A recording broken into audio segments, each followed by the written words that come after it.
অনেক দিন আগের কথা, এক জঙ্গলে এক দুষ্টু বুদ্ধির শিয়াল থাকতো। সে নিজেকে খুব মহান ভাবত। সে ভাবত কখন জঙ্গলের রাজা হয়ে বসবে। জঙ্গলের রাজা সিংহমশাইকে সে একদমই পছন্দ করতো না। কিন্তু সিংহমশাই ছিল খুবই দয়াবান ব্যক্তি, কিন্তু শিয়াল তাকে মোটেই পছন্দ করতো না। সে খালি ভাবত, দাঁড়া সিংহ, একদিন আমি রাজা হয়ে বসবো। কি হে শিয়াল, চললে কোথায়? শোনো মুরগি দিদি, সবাইকে জানিয়ে দিও আমি জঙ্গল ছেড়ে চলে যাচ্ছি। এই বলে শিয়াল পথ চলতে আরম্ভ করলো, কিন্তু বেরিয়ে তো পড়লো, কোথায় যাবে কিছু বুঝতে পারলো না। চলতে চলতে সে জঙ্গল ছেড়ে একটা গ্রামে এসে পৌঁছলো। সে দূর থেকে লক্ষ্য করলো এই গ্রামটা আসলে একটা ধোপাদের গ্রাম। সেখানে সবাই কাপড় কেচে জীবিকা নির্বাহ করে। সে দূর থেকে সব দেখতে লাগলো। এদিকে গ্রামের কিছু দুষ্টু ছেলে তাকে দেখতে পেয়ে তাড়া করলো। এই ধর ধর, শিয়াল ঢুকেছে, ধর ধর, মার মার।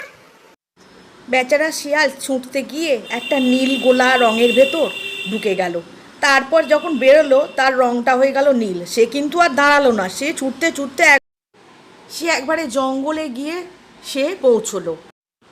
এদিকে জঙ্গলের পশুরা তার নীল রং দেখে তাকে রাক্ষস টাক্ষস ভেবে খুব ভয় পেয়ে ছুটতে লাগলো। এটা দেখে শিয়াল খুব মজা পেল। সে মনে মনে ভাবলো, দাঁড়া, একটা ফন্দি করছি। এই বলে সে সকল জন্তু জানোয়ারদের ডাকলো। ভাই সব, তোমাদের ভয় পাবার কোনো কারণ নেই। আমি হলাম নীল রঙের দেবতা। আমি আকাশ থেকে এসেছি। তোমরা আমায় দুবেলা ভালো ভালো খেতে দেবে, তাহলে কোনো ক্ষতি করব না।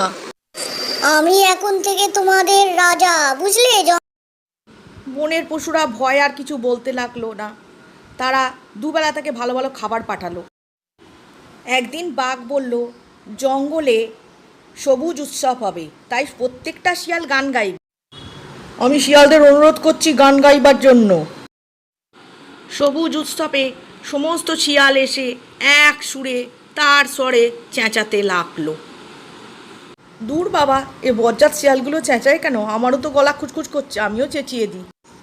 দুষ্টু শিয়াল নিজের স্বজাতির গান শুনে নিজেকে আর ধরে রাখতে পারলো না। সেও চেঁচিয়ে বলল, হুক্কা হুয়া হুক্কা হুয়া হুক্কা হুয়া। ব্যাস, শিয়ালের আসল স্বরূপ প্রকাশ পেয়ে গেল। তার যা অবস্থা বনের পশুরা করলো। এই গল্প থেকে কি শিক্ষা পেলাম? কখনোই অসাধু উপায় দিয়ে কেউ বড় হতে পারে না।